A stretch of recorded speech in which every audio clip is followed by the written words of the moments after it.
गांधी परिवार से जुड़े नेशनल हेराल्ड केस में ईडी ने कार्रवाई की है और 752 करोड़ रुपए की संपत्ति लगभग जब्त कर ली है। इसमें से 600 करोड़ के ऊपर जो एजेएल कंपनी है उसके शेयर्स हैं, तो वहीं 90 करोड़ यंग इंडिया के शेयर्स हैं। जो ऑफिस तमाम है नेशनल हेराल्ड के, चाहे दिल्ली के हों, चाहे मुंबई के हों, चाहे लखनऊ के हों, वहां पर भी कार्रवाई हुई है। हमारी मौजूदगी इस वक्त नेशनल हेराल्ड के दफ्तर के बाहर है और जो मेरे पीछे आप इस वक्त कॉम्प्लेक्स देख रहे हैं, ये पूरा का पूरा कॉम्प्लेक्स उन्हीं शेयर्स में आता है, उसी प्रॉपर्टी का हिस्सा है जिसे कि ईडी ने स्थायी तौर पर जब्त कर लिया है। हम इस दफ्तर के अंदर भी दाखिल होंगे, समझने देखने की आखिर क्या स्थिति इस वक्त नेशनल हेराल्ड अखबार के दफ्तर की है। हालांकि जो जानकारी मिली 2008 में अखबार का जो प्रकाशन था वो बंद हो गया। नवजीवन अखबार, कौमी एकता अखबार और तीसरा यानी कि अंग्रेजी अखबार नेशनल हेराल्ड अखबार सालों पहले, आजादी के पहले शुरू हुआ था और आरोप यह लगा कि कुछ सालों बाद इसमें इसके 1000 के ऊपर शेयर होल्डर्स थे उस वक्त में, जिसमें से एक जवाहरलाल नेहरू पहले प्रधानमंत्री भी थे। पर आरोप यह लगा कि ये इसके जरिए कहीं ना कहीं जो अवैध तरीके से कमाई का प्रचलन शुरू हुआ और एक तरह से ये अखबार की कंपनियां जो है वो कहीं ना कहीं ट्रेड के उसमें आ गई, जो कि कहीं ना कहीं गैर कानूनी था। और फिर बहुत सस्ते रेट में इन लोगों को जमीन प्रोवाइड कराई गई और यही वो कॉम्प्लेक्स है जिसकी तस्वीरें कैमरामैन संदीप आपको दिखा रहे हैं। हम अंदर भी दाखिल होंगे, पूछेंगे कि क्या है यहाँ की स्थिति और क्या यहाँ पर ईडी को लेकर कोई एक्शन हुआ है। ये वो दफ्तर आप देख रहे हैं, अगर मैं गलत नहीं हूँ, यहीं से रास्ता जाता है नेशनल हेराल्ड के ऑफिस का। और यहाँ पर हालांकि और भी शॉप्स हैं। सर, ये नेशनल हेराल्ड का ऑफिस का रास्ता यहीं से अंदर है? नेशनल हेराल्ड अंदर था भैया, बंद हो चुका है। बंद हो चुका है, अभी नहीं चलता है ये? कुछ ये पूरा सेक्शन है इधर की तरफ है? अच्छा, अंदर ऑफिस बना हुआ है? अच्छा अच्छा, आइए दिखाते हैं तस्वीर आपको। यहाँ पर ये वो दफ्तर का एरिया है। यहीं पर मुझे याद है 6 महीने पहले भी इस तरह की कार्रवाई हुई थी, उस वक्त भी हम यहाँ पर आए थे और यहाँ की तस्वीरें आपको हम दिखाएंगे। ये जो दुकानें हैं इस सबके शटर्स डाउन हैं, क्योंकि कहीं ना कहीं ये सब जो प्रॉपर्टी है ये ईडी द्वारा जब्त कर ली गई है और यही रीजन है कि यहाँ पे शटर्स डाउन है। यूजुअली यहाँ पर कॉम्प्लेक्स था, बड़ा कॉम्प्लेक्स था और इसी के दरमियान था नेशनल हेराल्ड का ऑफिस।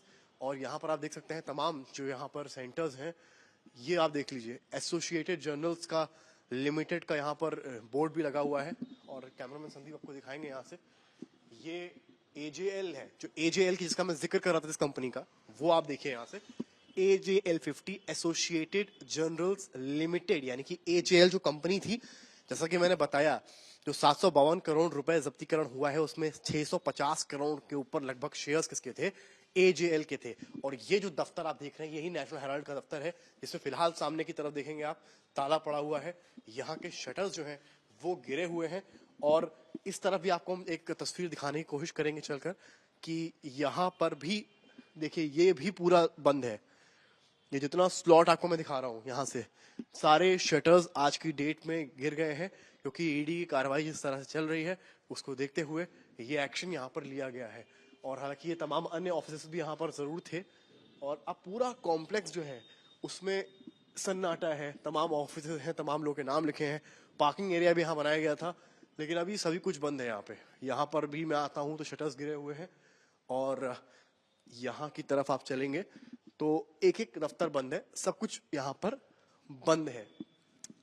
तो कहानी ये है कि केवल इतनी सी ही बात नहीं है, नेहरू भवन की भी बात सामने आ रही है कि उसको भी जब्तीकरण का हिस्सा है, जो कि मॉल एवेन्यू में बना है। इसके अलावा और भी कई जमीनें हैं जहां पर इंदिरा गांधी आई हॉस्पिटल नाम से जगह है, उस आरोप ये भी लगा है कि वो स्कूल की जमीन थी जहां पर ये बनाई गई सारी चीजें। फिलहाल ये सब जांच का विषय है, ईडी का ये कहना है। लेकिन इसके साथ साथ जिस तरह से पॉलिटिकल चीजें चल रही हैं, एक तरफ बीजेपी पर आरोप लग रहे हैं, कांग्रेस कह रही है कि राज्य में चुनाव है, इस वजह से ये सारे एक्शंस लिए जा रहे हैं, ईडी कार्रवाइयां हो रही हैं, क्योंकि बीजेपी को पता है कि कांग्रेस इस चुनाव को हार रही है, इसलिए इस तरह के एक्शन लिए जा रहे हैं। तो वहीं कांग्रेस का ये कहना है, तो वहीं बीजेपी का ये कहना है कि ईडी की कार्रवाई हमेशा से निष्पक्ष रही है। और ये लगातार तस्वीरें मैं आपको दिखाता इसीलिए चल रहा हूँ। एजेएल का ऑफिस मैंने आपको दिखाया, एक बार मैं कोशिश करूंगा कि बाहर आकर जरा कुछ और लोगों से अगर बातचीत हो पाए, कुछ समझ पाऊं मैं, क्योंकि ये जितने दफ्तर हैं उनकी तस्वीरें मैंने आपको दिखाई हैं। बाहर कुछ लोग जरूर बैठे हुए हैं, उनसे थोड़ा सा मुखातिब होंगे, बात करेंगे और यहाँ समझेंगे भी चीज़ों को। तो भैया यहाँ पर गार्ड कौन है यहाँ के? भैया शाम में आते हैं। शाम में आते हैं। अच्छा, यहाँ तो पहले बैठते थे ना, नेशनल हेराल्ड का काम चलता था, पहले भैया 6 महीने पहले भी बैठते थे। उसके बारे में भैया जानकारी नहीं। ये दुकान जब खाली हुई है तब मैं इस दुकान पे आया हूँ भैया। आप लोग पुराने हैं, आप लोग पहले से हैं यहाँ पे? दुकान पे अच्छा, आप लोग अभी इस दुकान पे नए आए हैं? नहीं, दुकान हमारी है। कब से हैं आप यहाँ पे? मेरे 20 साल हो गए। तो यहाँ पे जो दफ्तर हुआ करता था 2008 में एक बार बंद हुआ था, हाँ, बंद हो गया वो। तो यहाँ पर कभी कोई एक्शन वगैरह ईडी की, जैसे ईडी को लेकर लगातार चर्चा हो रही है, ईडी कार्रवाई वगैरह हुई है? इन्हीं से पूछिए भाई साहब, ये बता देंगे। वो लोग आए नहीं थे इससे पहले जी। एक बार इससे पहले कुछ हुआ था तभी 6-8 महीने पहले हाँ, तो लगभग तभी वो लोग आए थे। उसके बाद वाले आए थे। उसके बाद कुछ नहीं। उसके बाद से मतलब आपने दफ्तर खुला नहीं देखा?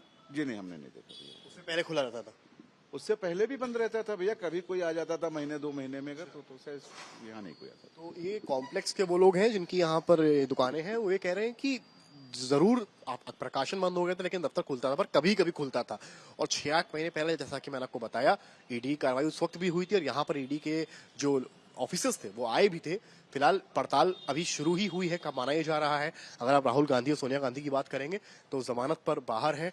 अब देखना यह है कि ईडी का शिकंजा कितना कसता है, क्योंकि दिल्ली, लखनऊ के अलावा कई और जगह हैं जहां पर चिन्हित किए गए प्रॉपर्टीज, जिन पर आरोप ये लगा है कि इनको अवैध तरीके से या इलीगली मनी ट्रांसफर करके लिया गया, जिसके तहत जो पीएमएलए एक्ट है उसके तहत इन पर कार्रवाई होती दिख रही है। कैमरामैन संदीप दुबे के साथ समर्थ श्रीवास्तव, लखनऊ, आज तक।